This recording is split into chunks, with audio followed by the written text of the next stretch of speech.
Vernier scale में कितनी divisions थी? 10 डिविजन्स थी। मेन स्केल में we had a centimeter scale on the main scale, we had seen this, right? तो क्या होता है कि if the first division of the vernier scale coincides perfectly with the first division, the zero of the main scale, then there is no zero error. But sometimes the zero of the vernier scale does not coincide with the zero of the main scale. So if the zero of the vernier scale is not coinciding with the zero of the main scale, then we have error in the instrument, and that error is called zero error. What do we call it? We call it zero error. So zero error can be is of two types: positive zero error, and second one is negative zero error. So what do you see here in this case? See, which scale is main scale and which scale is vernier scale? ऊपर वाला main scale है, नीचे vernier scale है। ऊपर वाला main scale है because it is going from 0 to 1 and नीचे वाला is vernier scale. We have these 10 divisions, right? तो अब यहाँ पे क्या हो रहा है? This zero of the main scale is ahead of this zero of the vernier scale. They are not coinciding with each other. और main scale का zero पहले आ रहा है, vernier scale का zero बाद में आ रहा है. This kind of error is called positive zero error. क्या बोलते हैं इसको? Positive zero error. But what if we have something like this? So यहाँ पे क्या difference है? जीरो पीछे उसके जीरो पीछे हाँ, तो ये वाला जो एरर होगा जीरो एरर, इसको क्या बोलते हैं हम? नेगेटिव जीरो एरर, जिसमें मेन स्केल पीछे से स्टार्ट हो रहा है और वर्नियर स्केल पहले स्टार्ट हो गया. Again the zeros are not coinciding with each other. You can see zero of the main scale is behind the zero of the vernier scale, right? So this kind of error is called negative zero error. So two kinds of zero errors we have here. We can get on the vernier caliper. ठीक है? अच्छा अब हाँ जी, because when you add this value, no, zero error is added. अच्छा एक मान के चलते हैं, एक सिंपल सी चीज लेते हैं, छोटी सी चीज, कि अगर मैं इस स्केल को, I'm not going to break it, but what if I break this part of the scale जहाँ पे 1 सेंटीमीटर लिखा है, ठीक है? मैं इसको यहाँ से तोड़ दूं और मैं आपको बोलूं कि हमारे पास यही स्केल है और आप ना इससे ऑब्जेक्ट की लेंथ फाइंड करो, ठीक है? हाँ जी, गलत मेजर होगी. क्यों गलत मेजर होगी? क्योंकि ये तो स्केल 1 से स्टार्ट हो रहा है ना, है ना? तो अगर हम इमेजिन करें कि ये वाला पार्ट इस स्केल में है ही नहीं और ये 1 से स्टार्ट हो रहा है और मैं इस ऑब्जेक्ट की जो हमने 7.3 के अराउंड निकाली थी लेंथ अगर फाइंड करती हूँ, then I will get 8.3. Is this value correct? No ma'am. No, because हम 1 सेंटीमीटर से स्टार्ट कर रहे हैं. तो क्या ये वैल्यू करेक्ट है? No ma'am. तो हम कहाँ रखते हैं? इसके जीरो से स्टार्ट करते हैं, so that we get the correct value, है ना? Now we are getting 7.3 centimetre. Is zero error applicable to all man-made devices? Yes, in screw gauge also we have zero error. ठीक है? तो अब ये देखो, अब ये पीछे से स्टार्ट हो रहा है, तो अब ये 8.3 आ गया. What if I want to find the exact value of this? But मेरे पास यही स्केल है. I am bound to use this scale only which is broken from here, और we can hide this part, it is broken, the broken part is hidden. Okay, then मैं क्या करूं? I have no other scale. Using this scale I need to find the length. Then I gate 8.3 and I subtract 1 from 8.3. तो 8.3 minus 1 कर देंगे to get the exact value which is 7.3, right? This is how we can do. So in the same way, if you are getting zero errors, then we can add or subtract zero errors in the readings that we are getting, so that we get the exact value of the length. ठीक है? है ना? तो exact value के लिए क्या करेंगे? हम zero error को add या subtract करते हैं. तो positive error और negative error का यही purpose होता है.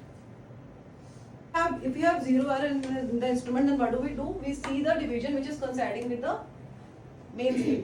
We find the division of vernier scale which is coinciding with the division of main scale.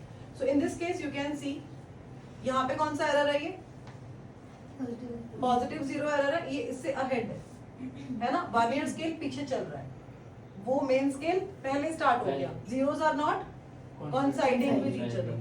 तो अगर ऐसा कुछ होगा और हमें जीरो एरर फाइंड करना है, तो हम जीरो एरर फाइंड कैसे करेंगे? हम वो डिवीजन देखेंगे जिसमें मेन स्केल और वर्नियर स्केल कोइंसाइड कर रहे हैं. तो थर्ड डिवीजन में मेन स्केल और वर्नियर स्केल कोइंसाइड कर रहे हैं. ठीक है? थर्ड डिवीजन में कोइंसाइड कर रहे हैं, उसको हम लीस्ट काउंट से मल्टीप्लाई कर देते हैं. तो जो जिस भी डिवीजन पे आपका कोइंसाइड कर रहा है उसको हम किससे मल्टीप्लाई करते हैं? Least count. लीस्ट काउंट क्या है इसका? 0.01 सेंटीमीटर. हाँ, 0.1 मिलीमीटर. ठीक है, तो उसको लीस्ट काउंट से मल्टीप्लाई कर देंगे. अब यहाँ पे again you can C main scale पीछे जा रहा है, वर्नियर स्केल आगे है, zeros are not coinciding, we have negative zero error, तो we will find the division which is coinciding main scale का वर्नियर स्केल से, जहाँ पे डिवीजन कोइंसाइड हो रहा है वो कौन सा है? 8th division. ठीक है, ऐसे हम जो कोइंसाइड हो रही होती है वो वाली डिवीजन फाइंड करते हैं. It is very hard to find, so we can use a magnifying glass to see the division which is coinciding perfectly. ठीक है, तो first we look for zero error and then after placing the object जिसकी length find करनी है. ठीक है, तो उसमें हम उसकी जो मेन स्केल रीडिंग है वो फाइंड करते हैं और मेन स्केल के बाद we find the division which is perfectly coinciding with the main scale. Division of vernier scale which is perfectly coinciding with the division of the main scale. ठीक है, clear?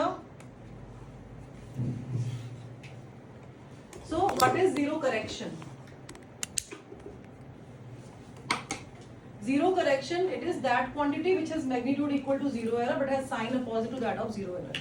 जो भी आपका zero error आएगा positive और negative, उसका sign reverse कर दो. If you are getting a positive value of zero error, then make it negative, and if you are getting a negative value of zero error, then make it positive. तो zero correction क्या होता है? Change the sign of zero error and you get the zero correction. The value for which the zero error becomes zero. ठीक है? No, it is that quantity which has magnitude equal to zero error, which is equal to zero error, but its sign is opposite to that of zero error. Means for positive zero error, we put a negative sign for zero correction, and for negative zero error, we put a positive sign for zero correction. So it is the value. तो उसी value उल्टा से कर zero देंगे. error zero बन जाता है. Zero नहीं बनेगा अगर if you are getting let's say 7, ठीक है, तो 7 becomes -7 for zero correction. 7 No, we are not adding them. If zero error is 7, then zero correction is -7. It goes like this. So magnitude is same, only sign is reversed. ठीक है? If -5 is the zero error, then +5 is the zero correction. This is how we do. मतलब वैसे जो value आएगी और अगर -7 zero correction तो वो उसमें से सब्ट्रैक्ट हो जाएगा. वो उसको हम मेन स्केल रीडिंग में ऐड, हाँ मैं आपको एक्सप्लेन कर रही हूँ. ठीक है, तो zero correction is always algebraically added to the observed value. Whatever value you are getting the main on the main scale reading, you just add the zero correction to the main scale reading. तो observed value क्या होती है आपकी? जैसे आपका main scale reading कितना है? Plus number of division into vernier constant. बताया ना कौन सा डिवीजन कोइंसाइड कर रहा है, और इनटू लीस्ट काउंट है ना. Vernier constant is the least count. बताया था कि जो डिवीजन कोइंसाइड करेगा उसको हम लीस्ट काउंट से क्या करते हैं? मल्टीप्लाई. जो डिवीजन कोइंसाइड करेगा उसको लीस्ट काउंट से क्या करते हैं? मल्टीप्लाई. ठीक है, तो करेक्टेड वैल्यू क्या होती है? जो भी आपकी ऑब्जर्व्ड वैल्यू है उसमें प्लस माइनस हम क्या कर देंगे? Zero correction. ठीक है, observed value plus minus zero correction. Clear?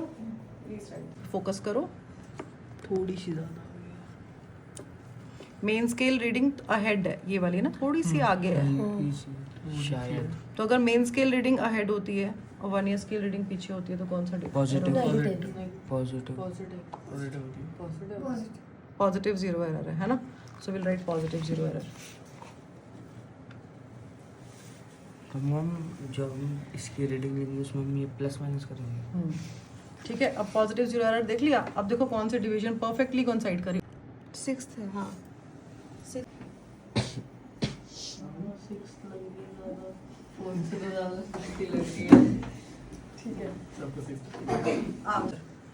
है ना. तो 0.06 सेंटीमीटर क्या आ गया? Zero error. कैसे फाइंड करेंगे हम? जो भी डिवीजन कोइंसाइड कर रही है उसको हम वर्नियर कांस्टेंट या इसको क्या बोलते हैं? लीस्ट काउंट, उससे मल्टीप्लाई करते हैं. तो correction is negative of zero error. So जो भी वैल्यू आपकी जीरो एरर की आ रही है उसको नेगेटिव कर दो. -0.06 सेंटीमीटर. विड्थ कितनी आ रही है क्यूबॉइड की? 1.4. अब हम वर्नियर स्केल से फाइंड करते हैं. ठीक है, वर्नियर कैलिपर से. तो वर्नियर कैलिपर में मेन स्केल रीडिंग कितनी आ रही है? 1.4 आ रही है. तो first will write number 1 serial number. Vernier scale reading is 1. Sorry, main scale reading is 1.4. ठीक है, अब उसके बाद देखेंगे कौन सी वर्नियर डिवीजन बेस्ट कोइंसाइड कर रही है. हम 4 में भी एरर है बट फिर कोई नहीं है 4 ही सबसे क्लोजेस्ट। और बेस्ट वन सेट करिए आप देखो।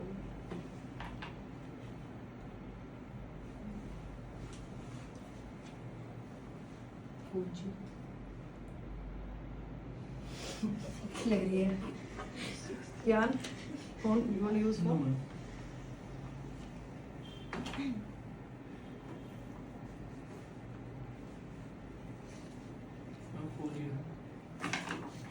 मैं तो फोन से दे रहा हूँ, वो ऐसे नहीं दिख रहा है इसमें। अरे क्या कोई बात नहीं, जल्दी करो बेटा, बोलते नहीं है। वैसे भी दिखा रहा हूँ, दे रहा हूँ। 4 है शायद।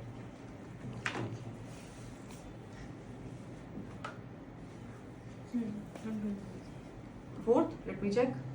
ठीक है, तो अब हम क्या करेंगे कि आपका मेन स्केल रीडिंग आ गया 1.4, राइट? तो मेन स्केल रीडिंग हम कैसे लेते हैं? जहाँ पे आपका वर्नियर का फर्स्ट डिवीजन है वहाँ पे क्या वैल्यू है मेन स्केल की, तो फर्स्ट डिवीजन है 0 ऑफ द वर्नियर, ठीक है? तो वो 1.4 से कंसाइड करें तो we have written 1.4 here. Now fourth division of vernier scale is best coinciding with the main scale, तो will write 4 and number of vernier division coinciding, it is fourth division. Now we'll multiply this with the vernier constant. 0.0 हम 0.01 centimetre 0.01 centimeter है, right? तो 0.01. 0.04. So we'll get 0.04 centimeter. centimeter. This is also in centimeter. ये भी आपका centimeter में हो गया. And how do we find the width?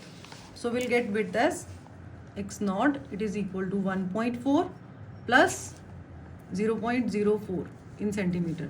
So what is the answer we are getting? We are getting 1.44 centimeter. So more accurate value. You can see जो ये आपकी ruler से वैल्यू फाइंड की थी हमने, वो कितनी आई थी? 1.4 यहाँ से ऐसे मेजर किया था ना, यस तो रूलर से वैल्यू क्या आई थी? 1.4। और जब हमने वर्नियर कैलिपर से मेजर किया तो वैल्यू क्या आया? 2 डेसिमल में आ गया 2 डेसिमल में आ 2 गया। डेसिमल में आ गया वो 1.4 आया था, तो 1.4 we can be written as 1.40 but not 44. So now we are getting 1.44, more accurate value. तो अब हम क्या करेंगे, इसमें जो जीरो एरर आया था आपका, पॉजिटिव जीरो एरर था ना, तो जीरो करेक्शन को इसमें ऐड कर देंगे, -0.06 ऐड ही करेंगे हम रियल लाइफ एप्लीकेशंस भी हैं। Real life applications we are doing it.